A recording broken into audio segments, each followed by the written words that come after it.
Doctor Satyapal Singh ji. अध्यक्ष महोदय, बहुत बहुत आपका धन्यवाद समय देने के लिए। मैं अपनी बात रेवंत।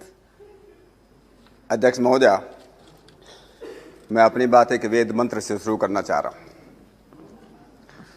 ओम स्वस्ति पंथा मनुचरेम सूर्य चंद्रमसाविव पुनर्ददतः घंतः जानता संग में मही। हम सब लोग मिलकर के कल्याण के मार्ग पर चलें और स्वास्थ्य से बड़ा दूसरा हमारा किसी का कल्याण नहीं हो सकता। इसमें न को पक्ष है न को विपक्ष है। हम सब लोगों की तंदुरुस्ती अच्छी कैसे रहे, इस पे हम सब मिलकर के अपना ज्ञान का संवर्धन कैसे करें, कैसे समाज की बुराइयों को, रोगों का कैसे हम दमन करें, ये ऋषि ने इस वेद मंत्र के अंदर प्रार्थना की। और मैं इसलिए यहाँ पर खड़ा हूँ कि स्वास्थ्य और परिवार कल्याण की जो अनुदान की मांगे उनके समर्थन में, और मैं आंकड़ों के बखेड़े में और कुछ भी रिपीट न करता हुआ, कई हमारे साथियों ने कई आंकड़े दिए हैं कि लगभग 2.25 लाख करोड़ जो है स्वास्थ्य के लिए भारत सरकार ने दिए हैं। उसके लिए भारत सरकार का मैं अभिनंदन करता हूं। लेकिन मैं 2-3 बातें विशेष रूप से कहना चाहता हूं। नंबर 1 बात, इसको मैं ज़रूर रिपीट करना चाहता हूं, इस कोविड के ज़माने में, वैश्विक महामारी के बीच में, हमारे आदरणीय प्रधानमंत्री मोदी जी ने जो करिश्माई नेतृत्व न केवल इस देश को लेकिन दुनिया को दिया, और जो अनुशासन इस देश के लोगों को सिखाया, वो वास्तव में तारीफ़ काबिल है। और सारी दुनिया के अंदर हमने सिद्ध किया कि हम वास्तव में जिस बात को प्रधानमंत्री जी बार बार कहते रहे कि वसुधैव कुटुंबकम भवति विश्वम एक नीडम, ये सारी की सारी दुनिया एक नीड है, एक कुटुंब है। ऐसे लगभग 150 देशों को उन्होंने जो हमारी दवाई उन्होंने भेजी है। और हमारे देश का जिस प्रकार से जो स्वास्थ्य का जो संरचना इस प्रकार से बढ़ी है, चाहे मास्क हो, चाहे टेस्टिंग किट हो, चाहे लेबोरेटरीज हों, चाहे हमारे वेंटिलेटर हों, चाहे हमारे हॉस्पिटल्स हों, जिस प्रकार से काम हुआ वो वास्तव में बहुत अच्छा हुआ है। मैं इसी क्रम में अपने माननीय स्वास्थ्य मंत्री डॉक्टर हर्षवर्धन जी और हमारे श्री अश्विनी कुमार चौबे जी, उनके पूरे मंत्रालय को, और हमारे जितने स्वास्थ्यकर्मी हैं, चाहे पुलिस वाले, जिन्होंने इस कोविड के काम में अच्छा काम किया, उन सब का मैं अभिनंदन करता हूँ। देश के दूरदर्शी और आरोग्यवान प्रधानमंत्री ने अभी फरवरी के अंत में एक वेबिनार में बोलते हुए कहा कि इस देश को अगर हेल्दी बनाना, इस देश को अगर स्वस्थ बनाना है, तो हमको 4 मोर्चों पे साइमल्टेनियसली से एक साथ काम करना होगा। सबसे पहले उन्होंने कहा कि बीमारियों को हमको रोकना है और आरोग्य को बढ़ावा देना है, चाहे उसमें स्वच्छ भारत अभियान हो, योग हो, पेयजल हो, पोषण हो। दूसरा, उन्होंने एक सबके लिए, एक विशेष रूप से गरीब लोगों के लिए सहज व प्रभावी इलाज की सुविधाएं मुहैया कराना, चाहे आयुष्मान भारत की स्कीम हो, चाहे प्रधानमंत्री जन औषधि केंद्र उसमें खोले गए हों। और तीसरा, उन्होंने कहा कि स्वास्थ्य सेवाओं के लिए जो मूलभूत संरचना है, चाहे हमारे एम्स खोले गए, नए मेडिकल कॉलेज खोले गए, और जैसे मैंने कहा था वेंटिलेटर, वैक्सीन, जो टेस्टिंग किट, 70,000 करोड़ रुपये लोकल बॉडीज़ को जो है इस बजट में हम लोगों ने दिए हैं। चौथी बात, उन्होंने कहा कि मिशन मोड में कुछ ऐसी बीमारियां हैं जिसका मिशन मोड में अपने को उसका इलाज करना पड़ेगा। डिजिटल हेल्थ मिशन की उन्होंने बात की, इंद्रधनुष की उन्होंने बात की कि किस प्रकार से हम आत्मनिर्भर स्वस्थ भारत का निर्माण हम कैसे उसमें कर सकेंगे। इस कोरोना काल में हम सब लोगों का ये अनुभव रहा है कि कोरोना काल में योग, आयुर्वेदिक और पारंपरिक औषधियों का जो प्रभाव रहा, और हमारे खाना खाने की, जो भोजन की हमारी जो पद्धति है, उसने जो प्रभाव दिखाया, उसी कारण WHO ने भारत के अंदर global centre of traditional medicine स्थापित करने का निर्णय लिया। एक बहुत बड़ी ये विजय है। ये जहाँ एक तरफ मोदी जी का नेतृत्व भी है, वहाँ उसके साथ साथ ये हमारी योग और आयुर्वेद परंपरा का भी दुनिया के अंदर एक विजय का प्रतीक है। अध्यक्ष महोदय, समय के अभाव के कारण कुछ बातों का मैं जरूर स्वास्थ्य मंत्री का तरफ अपने और सम्मानित सदन का ध्यान आकर्षित करना चाहता हूँ। देखिए, हम सब लोग ये ऐसा मानते हैं कि जितने भी जीव हैं उनमें मानव सबसे ज़्यादा बुद्धिमान है, सबसे ज़्यादा सर्वश्रेष्ठ है। लेकिन दुनिया में सबसे ज़्यादा अगर कोई बीमार होता है तो आदमी बीमार होता है। किसी ने नहीं सुना किसी जानवर की आंख कमज़ोर हो गई हो, किसी के कान कमज़ोर हो गए हों। तो ये किसका कारण क्या है? कोई जानवर आत्महत्या नहीं करता है, ये आदमी का इस तरह का कुछ है, उसके आदमी के अंदर इतनी क्या कही।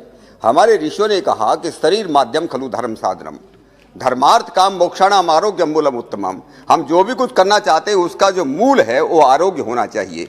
और इसलिए आयुर्वेद के चरक ऋषि ने कहा कि सर्वम अन्यत परित्यज्य शरीरम अनुपालियेत तद्भावे ही भावानाम तद अभावे शरीर नाम। जब तक शरीर स्वस्थ है, इसलिए पॉलिटिक्स छोड़ो, बिजनेस छोड़ो, पैसे कमाना छोड़ो, कुछ भी करना छोड़ो, लेकिन सबसे पहले ध्यान अगर किसी चीज पर देना है अपने शरीर के जो है स्वास्थ्य पर देना है।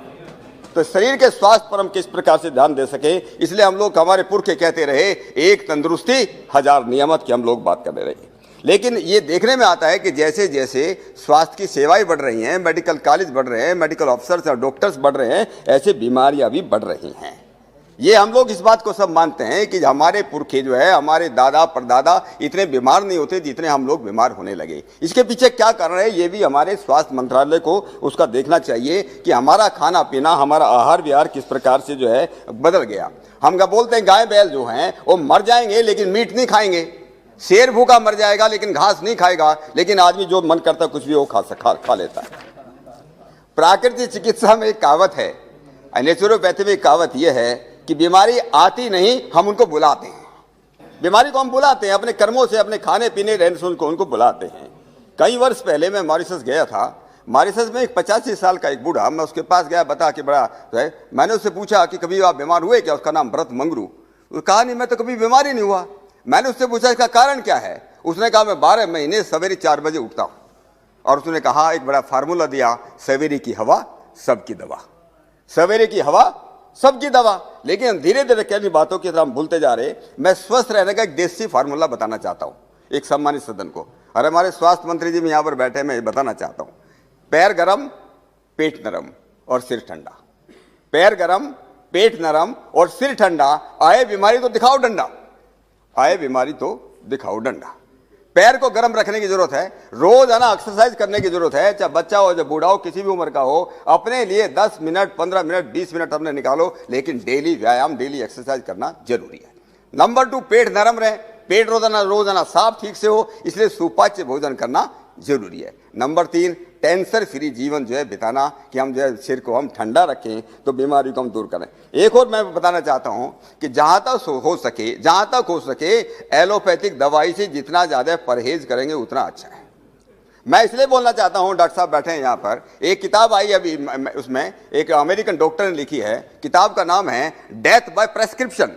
डॉक्टर रे स्ट्रैंड ने किताब लिखी है कि डेथ बाय प्रेस्क्रिप्शन, कि प्रेस्क्रिप्शन से किस प्रकार से उसके मतलब 5 गुना किस प्रकार से उसकी मौत हो रही है और किस प्रकार से हम लोग है। मैं एक बात जरूर कहना चाहता हूं मैडम, मैं जल्दी खत्म करना चाहता हूं। मैं जे.आर.डी. टाटा ने एक स्वास्थ्य की किताब में, मैं आपको ये कहना चाहता था कि बड़ी अच्छी सुनने की बात है। जे.आर.डी. टाटा हमारे बहुत ही सम्मानित देश के इंडस्ट्रियलिस्ट हुए। उन्होंने एक किताब की भूमिका में हेल्थ के बारे में लिखा। उन्होंने कहा, if you fall sick, go to the doctor, get his prescription, pay his fees because doctor has to survive।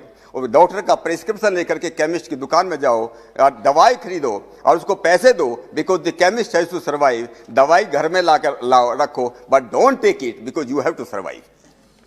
तो हम लोग अगर जो है, इसलिए मेरा कहना यह है कि हम लोग जो है, मेरा विशेष निवेदन ये है, माननीय स्वास्थ्य मंत्री जी यहाँ पर हैं, कि जितना खर्च हम एलोपैथी पे कर रहे हैं उसका 10वां भाग हम अगर हम योग शिक्षक और स्वास्थ्य रक्षक उसके कैडर तैयार करना चाहिए।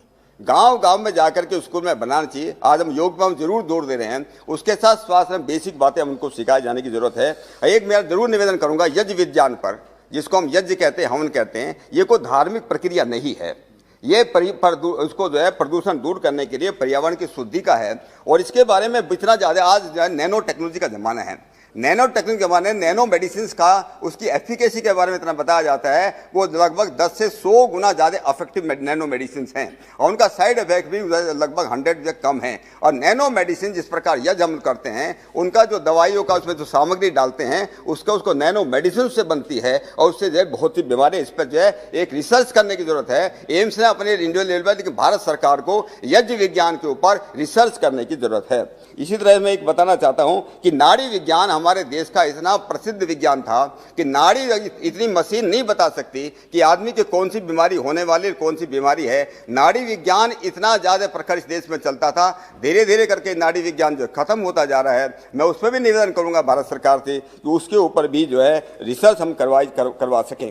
नंबर एक और लास्ट में मैडम मैं एक बताना चाहता, परिवार कल्याण में हमारा स्वास्थ्य और परिवार कल्याण में हम लोग केवल फैमिली प्लानिंग पर जोर देते हैं। हमारे पास सब बात की प्लानिंग इस देश में है, लेकिन अच्छे बच्चों का निर्माण कैसे हो इस बात की प्लानिंग हमारे यहाँ नहीं है। और इसमें हमारा आयुर्वेद और इस बात को हम अगर पढ़ेंगे कि अच्छे बच्चों का निर्माण कैसे हो सके, सुसंस्कृत दीर्घजीवी बच्चे कैसे हो सके, इस बात में हमको जो जोर देने की जरूरत है। हमारे अच्छे बच्चे किस प्रकार से आगे बढ़ सकें और हम लोग जो हैं अपने बारे में हम स्वस्थ कैसे बने, समाज को कैसे स्वस्थ बनाएं, इस बात हम सब लोगों को मिल करके पक्ष विपक्ष से भूल करके सबको इस दिशा में हमको काम करना चाहिए। मैडम आपने समय दिया, आपके उसके लिए बहुत बहुत धन्यवाद।